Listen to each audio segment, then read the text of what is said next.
ميكانيكال فنتليتور ويننج. عايزة أفطم البيشنت من على جهاز التنفس الصناعي. من أول يوم أنا بحط فيه البيشنت على جهاز التنفس الصناعي وأنا ببقى حاطة بلان وخطة إن أنا أفصله. هدفي إني أفصل البيشنت. ليه عايزة أفصل البيشنت من على الجهاز؟ عشان أبريفنت الكومبليكيشن. زي إيه؟ زي الفنتليتور اسوشيتد نيمونيا، الفاب اللي قلنا عليها قبل كده، فنتليتور اسوشيتد ايفنت. ايه تاني؟ عشان امنع الديافراجماتيك ويكنس، وكمان عشان اقلل من فترة المكوث في العناية، البرولونجد اي سي يو ستيز. طبعا كل ده لازم اتحكم فيه عن طريق ان انا اعمل ويننج للبيشنتس من على جهاز التنفس الصناعي. وهنعرف دلوقتي ان الويننج is not just about turning off the ventilator. هو مش بس ان انا بفصل، ان انا بقفل الفنتليتور، لكن بروسيس. لازم اعرف طب انا امتى هبدأ اصلا ويننج؟ ايه المؤشرات اللي بتقول لي حان الوقت ان انا ابدأ الويننج؟ كان في انديكيشن، فاكرين الانديكيشن اصلا ان انا احط البيشنت على الميكانيكال فنتليتور؟ فالسبب اللي انا كنت حاطه البيشنت عليه عشانه على الميكانيكال فنتليتور خلاص مبقاش موجود. بيشنت كان هيعمل عمليه اوبريشن وانا استخدمت جنرال انستيزيا وحطيت البيشنت على فنتليتور اثناء فتره التخدير. طب خلاص البيشنت خلصنا العمليه وهصحي البيشنت، فحان وقت الويننج لان السبب اللي انا كنت حاطه البيشنت عشانه على الميكانيكال فنتليتور خلاص مش موجود. ستيبل هيموداينامكس، مش محتاج ان انا احط البيشنت على هاي دوز من الفازوبريسور. الفيتال ساينس بتاعته تمام، بلاد بريشر بالس كله تمام. اديكوت اكسجينيشن، الاس بي او 2 بتاعت البيشنت اعلى من 90%، في حين ان انا حاطاه على اف اي او 2 اقل من 40%. البيب اقل من 5 سنتيمتر اتش 2 او. ابروبريت ريسبيراتوري فانكشن، السبونتينيوس بريزنج بريت من 12 ل 25 بريس بير مينت، حلو جدا. جود نيورولوجيكال ستاتس، فاكرين اللي احنا لما جينا قلنا ان الجلاسكوما سكيل لو اقل من 8 ده حان الوقت اللي ان انا احط بيشن على الفنتليتور عشان امنع الاسبيريشن، مش هيقدر يتحكم في ان هو يبلع سوالونج وكده. طيب البيشن دلوقتي لو هو انا جيت شفت وانا ببص على الجلاسكوما سكيل ولقيتها فوق 10، البيشن should be awake، تمام، following الكومنت ونوت هيفلي سيديتد. يعني دي انا بتقولي خلاص ان في جود نيورولوجيكال ستاتس. سكسسفول سبونتينيوس بريسنج ترايال، جيت عملت معاه المحاوله ونجحت. البيشنت توليريت مينيمم فنتيليشن سبورت. وطبعا هي بعمل هنتكلم على الاس بي تي، فهي سكسس. يعني سبته فصلته من الجهاز وحطيته على التي بيس، او ان انا حطيته على معدلات طبيعيه جدا وعلى جهاز على المود بتاع السباب، فهو تمام تولوريت معايا يعني اكتر من 30 دقيقه لحد 120 دقيقه. فانا بسميها كده ان دي سكسسفول سبونتينيوس بريسنج ترايل. فتمام انا هفصل كده وقت فصل البيشنت من على الجهاز. ويننج يبقى هتكلم على الاس اي تي والاس بي تي، سبونتينيوس اويكينج ترايل والسبونتينيوس بريسنج ترايل. طيب شايفين الاسهم الخضراء دي معناها خلاص البيشنت ماشي في البروسيس زي الفل، تمام. الاسهم الحمراء دي لا، في حاجه، في بلوك، في حاجه غلط حصلت، تمام، عشان بس نبقى فاهمين المخطط ده. فرقم 1 هنقول مثلا لو البيشنت ريسبونس تو فيربال ستيمولاي، ارفع ايدك اليمين يا عم محمد، بيرفع ايده اليمين. ارفع ايدك الشمال، بيرفع ايده الشمال. طيب هسأل نفسي سؤال، هل البيشنت ده باص من السبونتينيوس بريسنج ترايل؟ انا لما جيت حطيت البيشنت على التبيس، او ان انا حطيت البيشنت على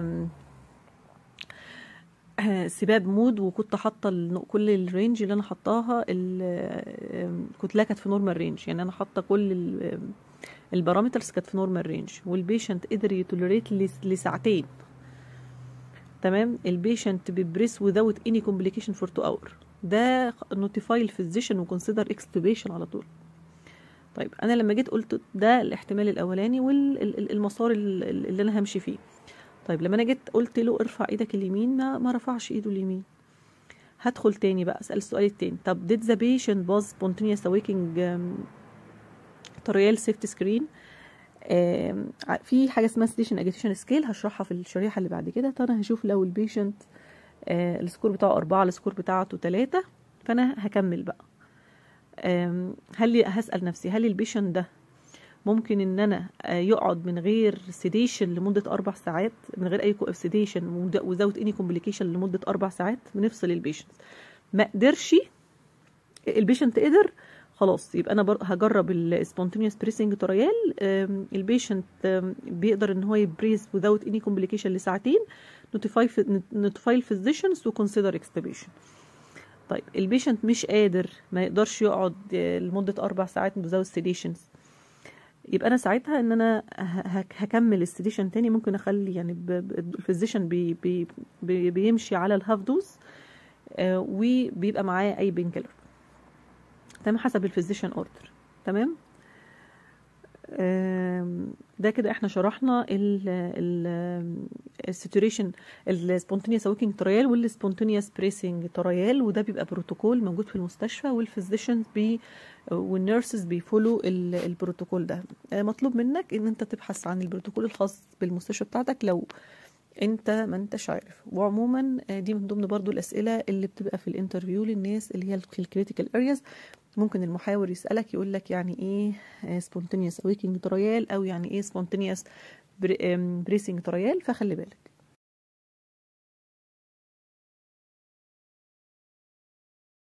sedation agitation scale ده بيبقى من ضمن الدوكيومنتيشن فورمز اللي بتبقى موجوده في البيشنت في العنايه، يعني البيشنت على ميكانيكال فنتليتور.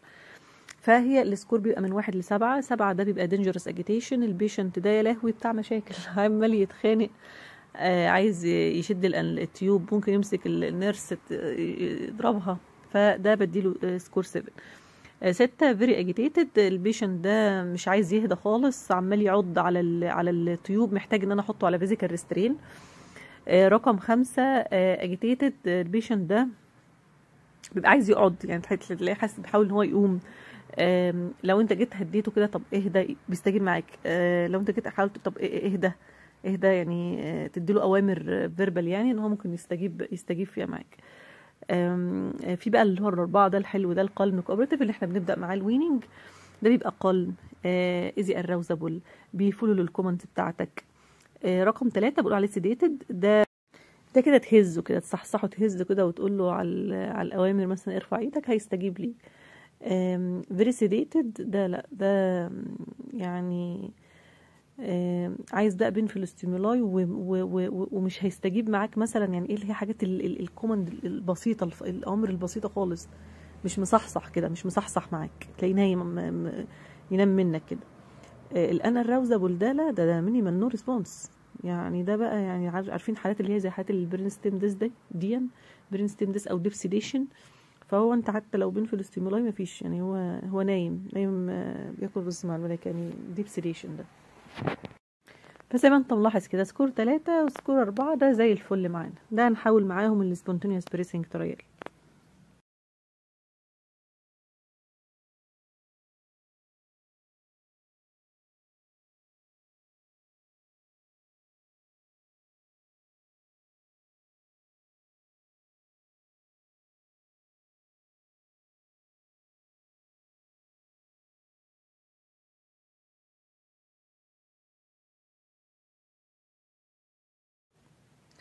اساس نيوروماسكولار فانكشن. قبل ما اتكلم على الطفل انا عايزه اقول لكم طب هي ايه نوعيه الميديكيشن اللي ممكن تبقى يعني يعني البيشنت بياخدها اثناء الميكانيكال فنتليتور.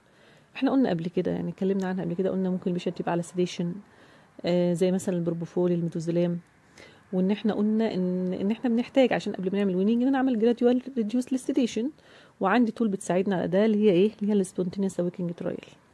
تمام. واتكلمنا على السيديشن اجيتيشن سكيل. تمام. طيب انا دلوقتي في عندي كمان الاوبويد زي مثلا الفنتانيل والمورفين، وطبعا بخلي بالي من الجرعه الكبيره لانها برضو ممكن تعمل سبريس للريسبيراتوري درايف. في عندنا بقى اللي هي اللي انا هتكلم عنها دلوقتي اللي هي النيوروماسكولار بلوكر، زي الريكرونيوم اللي هي تراكيان. الادويه دي شويه ممكن تعمل ريسيدوار باراليسيس، وده طبعا بيمبير للبريسنج ايفورت. ففي حاجه لازم تكونوا عارفينها اللي هي التوف، اللي هي الترينوفور.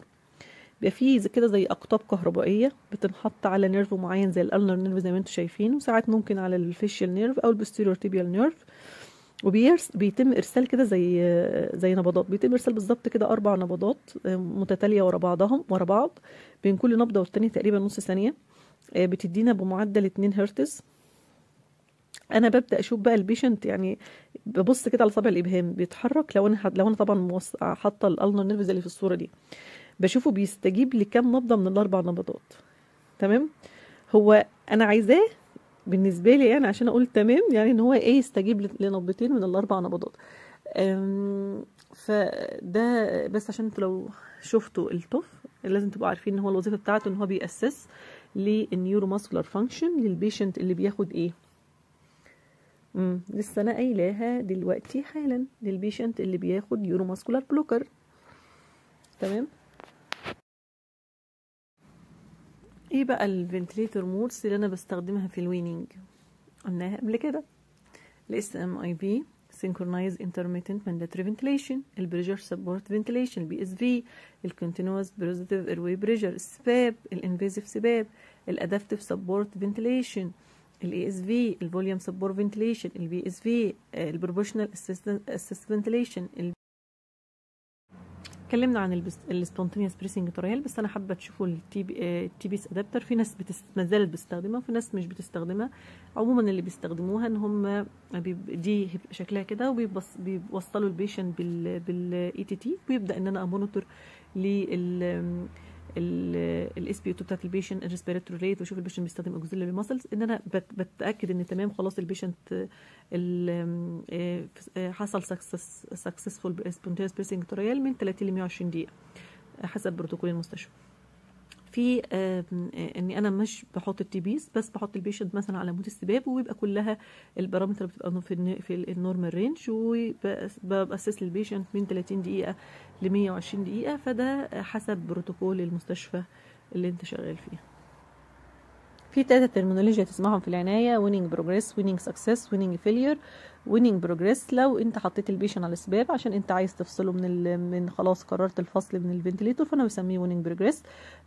ويننج سكسس خلاص البيشن عملت السبونتينيوس بريسنج ترايل حسب بروتوكول المستشفى، المده الزمنيه اللي البيشنت هيقعد فيها بعد فصله من على الفنتليتور والدنيا معاه تمام، فانا بسميها ويننج سكسس. بتختلف من مستشفى لمستشفى، في مستشفى بتقول ساعتين، في مستشفى بتقول 3 ساعات، على حسب بروتوكول او البوليسي بتاعه المستشفى اللي انت شغال فيها. ويننج فيلير لا، ويننج فيلير لا، يعني